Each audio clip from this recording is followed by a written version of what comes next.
What's up, people? It's your girl, Adiola. Is anybody else tired, by the way, of how Nigerians are embarrassing us all over the world? And put up Madam's photo. Madam, you're welcome to this program. How are you feeling, by the way? How is the cancer treatment? You should be feeling better. You're treating it in London, eh? Unlike some Nigerians, millions of Nigerians, when they get sick, they can't even afford to go to India. It's very nice having you on this show. So they said that you said that you are ready to go to prison. Father. I don't understand, Madam Madweke. For years, we've been saying you be thief. As in that you stole money is what I'm trying to say. Money meant for the betterment of the future of millions of Nigerians. But you denied every single allegation. But now that America is involved, now that America is revealing all the secrets, suddenly you are no longer denying it. Now you are saying that you are ready to go to jail. And you know that hurts. That hurts. As if we Nigerians that have been saying it, as if we are mumu. It is only when America says it that it becomes an issue.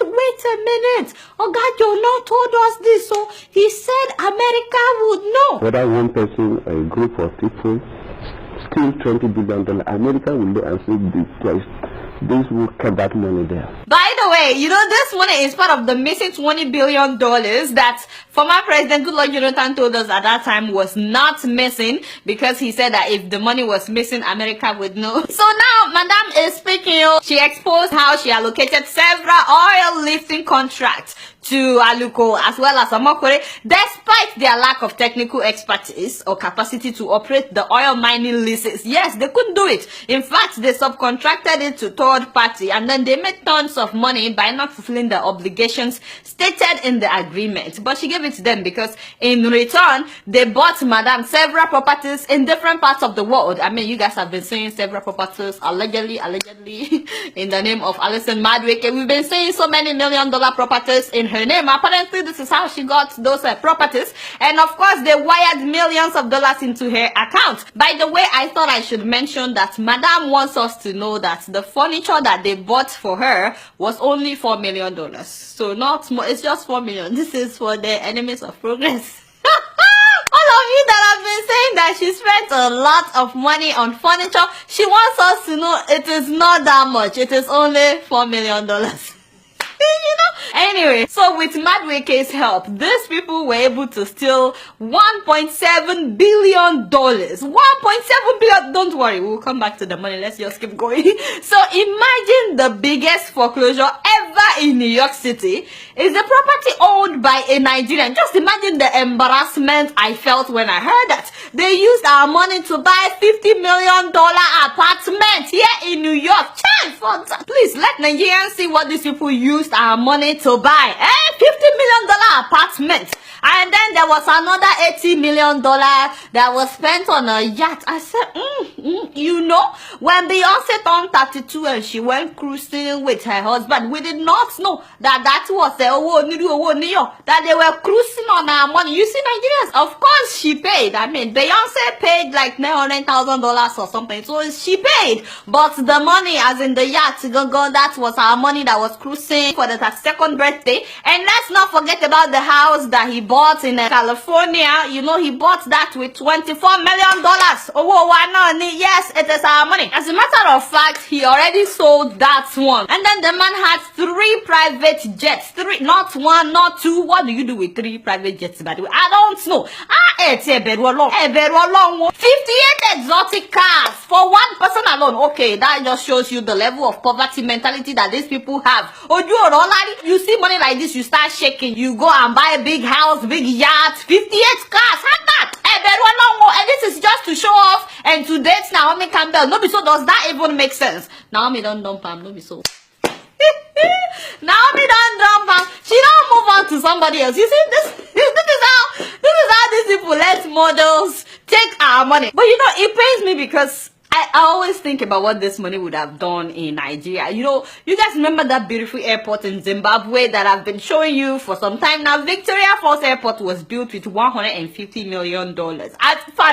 150. I mean, think of how many of that we would have now in Nigeria. 11 of such airports would be in different places now in Nigeria. In fact, forget about Zimbabwe. Are you guys familiar with the Enfidha International Airport in Tunisia that was built from 2007 to 2009? They spent $520 million between 2007 and 2009 to build that airport. $520 million. That means that with this money that these people stole, at least we would have 3 of such airports in Nigeria. It's a very beautiful airport, very efficient. I mean, the Cape Town International Airport in South Africa was renovated and expanded in order to look as good as it is right now with $138 million. Just $138 million. So that means if they should spend that $138 million on the airport in Lagos, what we would have right now would be the envy of so many countries. But you know, forget about airport. Madam is sick in London. Not because you think that money would have built her a very good hospital where they will be treating her in a... Yes, of course. What am I even talking about? Rush Hospital East Tower in Chicago. It was built with $654 million, not billion. I'm talking about $1 million now, and they built it in 2011. In 2011, and do you guys know how much they make at that hospital? More than $3 billion. You see how infrastructure can fuel the economy. They spent $654 million. They are making $3 billion. And you know, I'm sure some of the people that are paying big money at such hospitals will be big Nigerian officials. Don't they treat cancer at that hospital? Of course, they treat cancer at that hospital, and they only spend $654 million. And guess what? They have 8,436 employees. I'm just saying that so many people would have nice jobs today in Nigeria. And what about that hospital in Texas? Yes, the Texas Children's Pavilion for Women. That hospital was built for $575 million. So $575 million.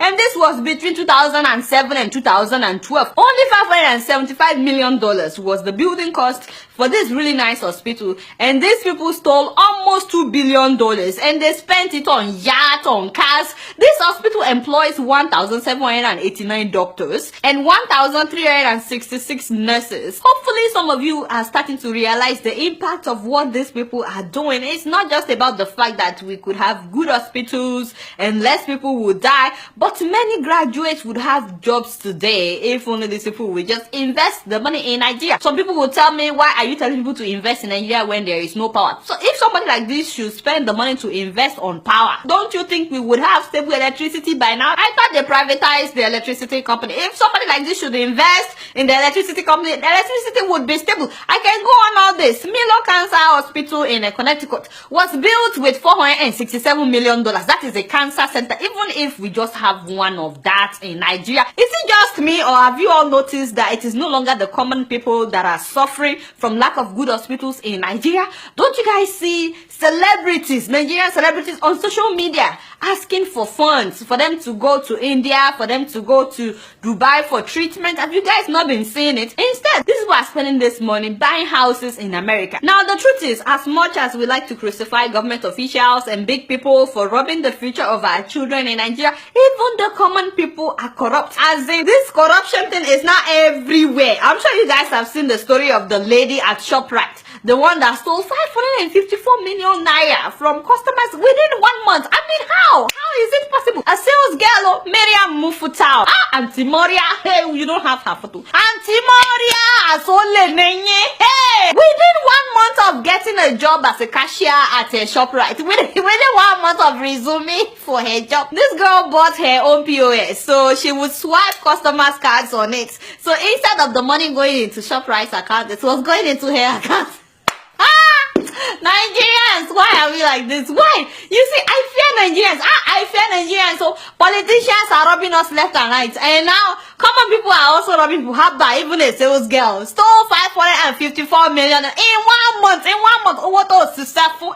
You would think that she would have stopped after 1 or 2 million or 10 million. Now, she had to go on 554 million until she got caught. Of course, the girl will go to prison for stealing the money. Although she stole a lot of money, don't get me wrong, but I know some people that have stolen billions of dollars and they are not going anywhere. Just think of all the hospitals, the airports we would have today, how advanced Nigeria would have been if not for these thieves. It's so clear that the government has failed us in Nigeria. You would think that by now some non-profit organizations will come together, even if it's just to build one badass hospital, just one that the whole world will be talking about and say, just just one good hospital of amazing standard, at least the 1 billion that we spend every year on medical tourism, at least that would now be invested back into the Nigerian economy, you know, because once we have at least one very, very good hospital, trust me, the federal hospitals, they will feel the competition and they would improve. But another thing I found really interesting is the fact that the US did not say anything for years, all this while, when these people were buying the yacht, when they were buying the apartments in New York,